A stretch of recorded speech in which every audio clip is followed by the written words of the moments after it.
Welcome to Planetary Health First, Mars Next. We are on a mission to transform healthcare where all equally benefit by building a robust, dynamic, diverse community. So glad you could join us.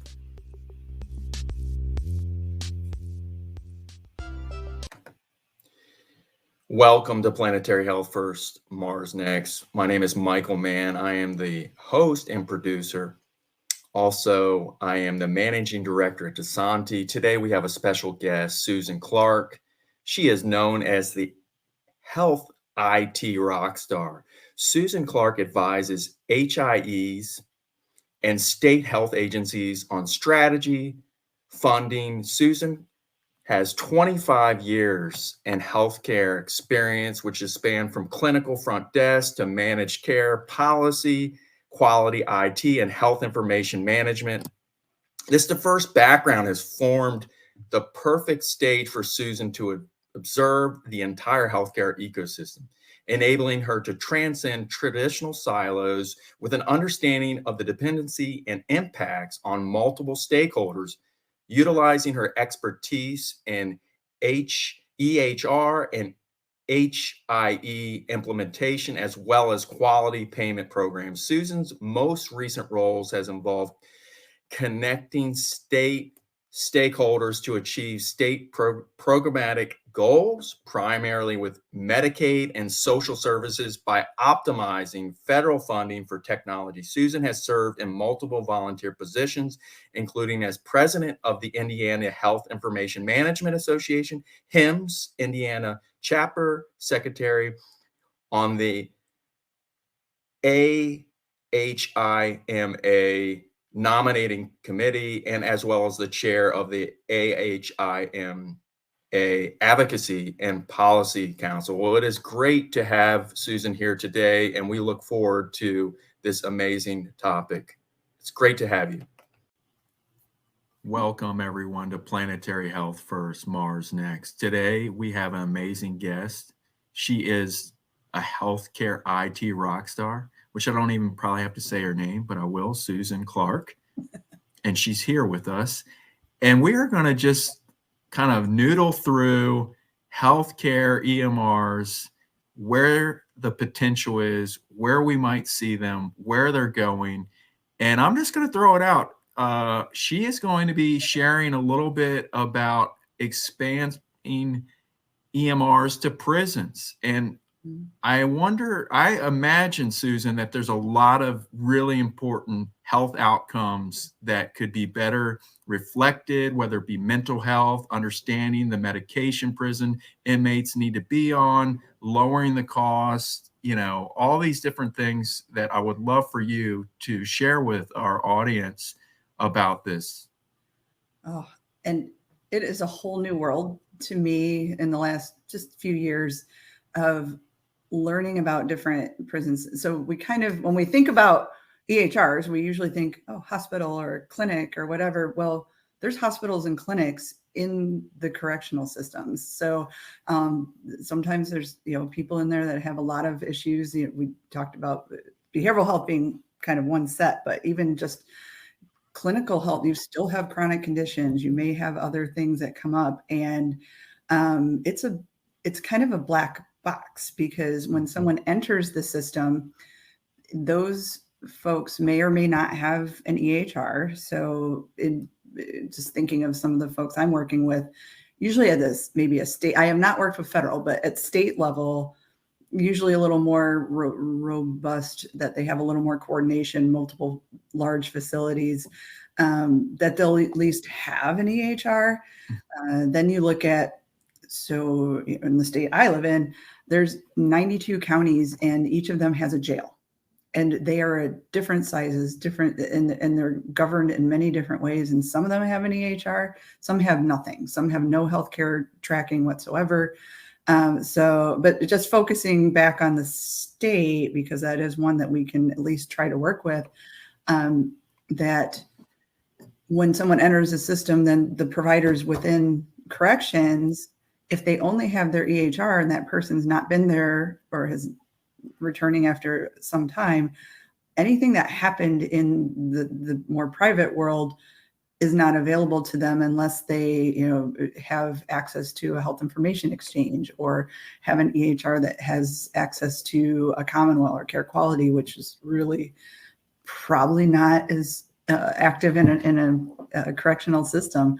So right now we're trying to can we at least access an HIE portal, which will, because if it's not there, if you can't see the outside, you may repeat tests because you didn't know they happened because you're just trying to get a baseline on a person. So that's hard on the patient. It's hard on the cost of the system, unnecessary costs. And then you may not know all of their medications because they don't know their medications, your risk of allergy, patient safety, all these things. So that's, coming in. And then when they go to be released, this is the part I've been learning about that was not familiar to me. When it's time to come out, because when you're in prison, if you were on, say, Medicaid before, it's suspended. You are no longer. So there has to be, that has to be re-engaged, which is its own process. So there's a lot of clunkiness between regaining Medicaid eligibility. Are you going, if it's a managed care state, getting assigned to a managed care payer, trying to figure out their transition out so that they don't come out with nothing, because that's when we're at high risk for overdose and all of these things because we can't continue care because we haven't. So then let's say that the eligibility was established. We have a great managed care entity. There are some that are really paying attention to this, and they have gotten the person care, but then the provider on the outside is like, what? I have no idea what happened to you in there. So, Susan, this is fascinating. You just brought up so many areas that I would have never thought of. One, I didn't know, and that's, I guess I just learned from you that when a inmate or someone is in prison, then they are covered then by Medicaid. They do an intake and then they become a Medicaid recipient to receive services, or when not? They don't have it. So if they were on it prior, it's cut off. Okay, I got you. So so when they're in the system just pays for, allocates their resources to take care of their health care. But obviously they have no way of income or anything when you come out as a former inmate. So it's a returning citizen is what we like. I'm sorry, returning citizen. I'm totally, thank you for the education. Yes, the new way, and I like it. Yeah. So what is going on right now to this day? Like, what is the process? How are they, taking care of, prisoners right now with their healthcare needs without an EMR? I mean, how many prisons right now do not have any sort of electronic medical record at this point? I do not know the answer to that. Because I'm newer to this world.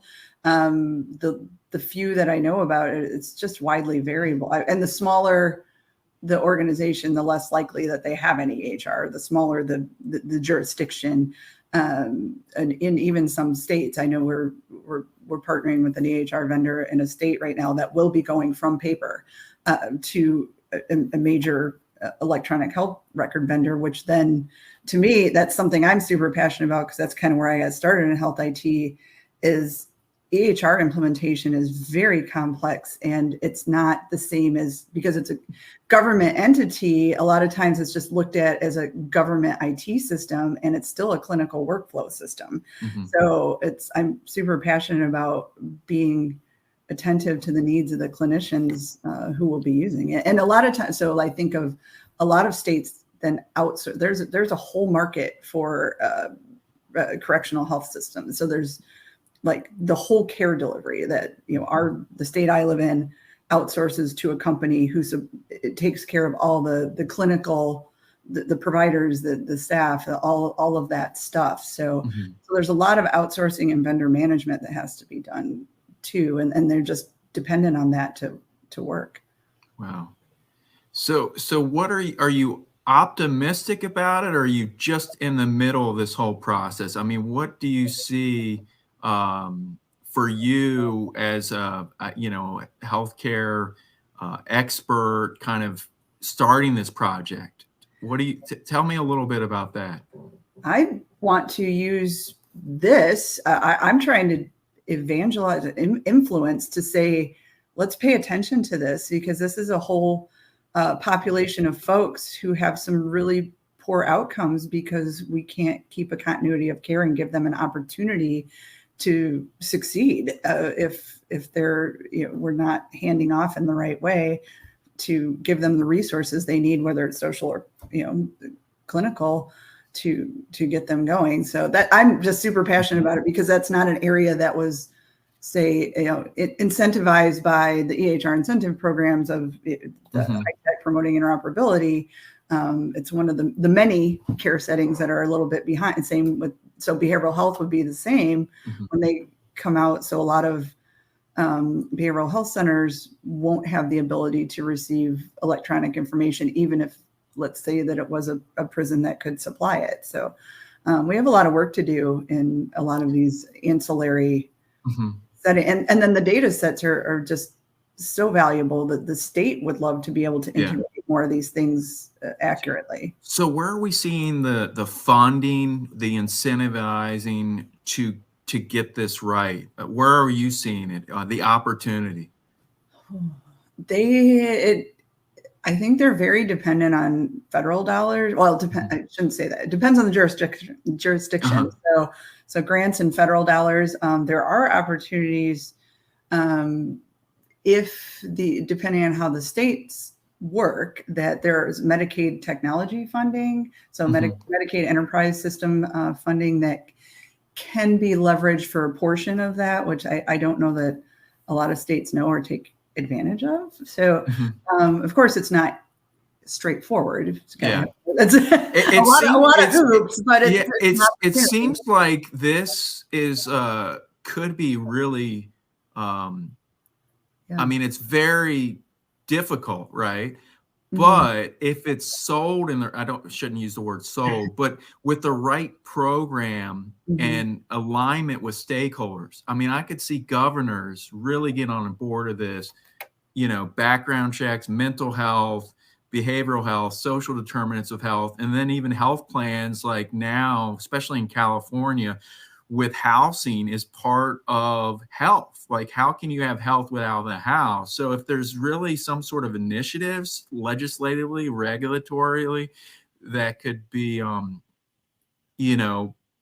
at least just one locale or one city or one state, I think that could be. Is there anything in the works as we speak right now? That's you teed that up beautifully, because it prompted me to say California has a new waiver. So you're speaking of California, they're always seem to be the first to try some new things. And so they have a lot going on with both the social aspects that you talked about, which is a separate waiver. They have a whole separate thing going on with data exchange framework. But then they have one for corrections that I know that people I work with are really trying to learn from, and is that something we can replicate elsewhere? And I really don't know a whole lot about it yet, but I think there's a lot of I think Medicaid is recognizing that we can get some really great outcomes, which will include technology. It's not not the whole program, but has to include technology to improve outcomes, which also of course, especially in states like mine that might be a little more conservative, the cost factor is actually going to be a stronger argument of what kind of costs can we save by improving this care.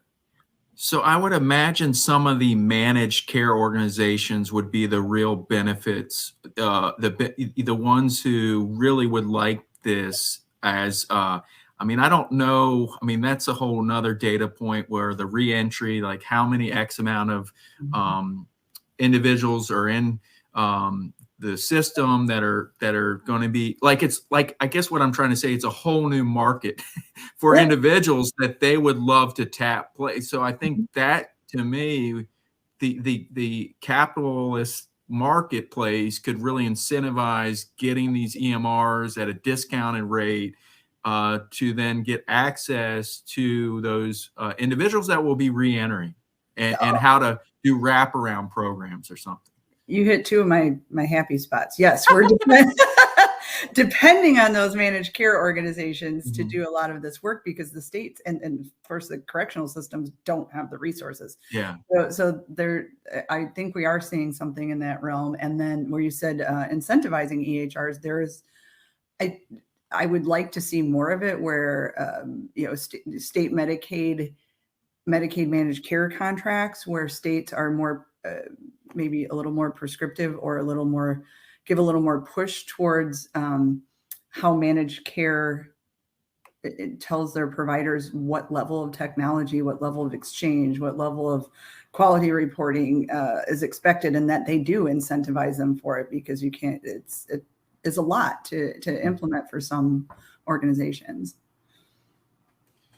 Well, I see this as a big opportunity for the Medicaid and the managed care organizations. Would you agree? Absolutely. And what, we're kind of coming to the end right now. What kind of takeaway would you like to share with our audience on this? I didn't plan for a big finale. You have to call me. I am putting you on the spot. I mean, you got to understand, hello audience. This was all impromptu. So this is turning out awesome.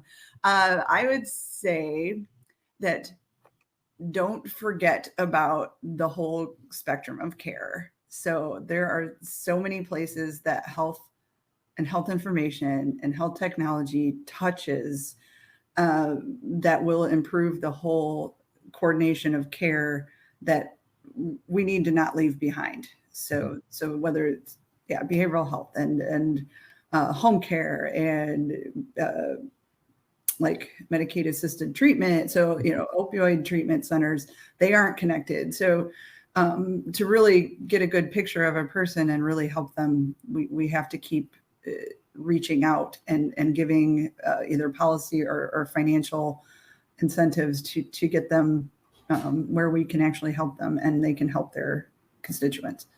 This is awesome. This is great. We're going to end it here. You did the finale. Thank you. Thank you.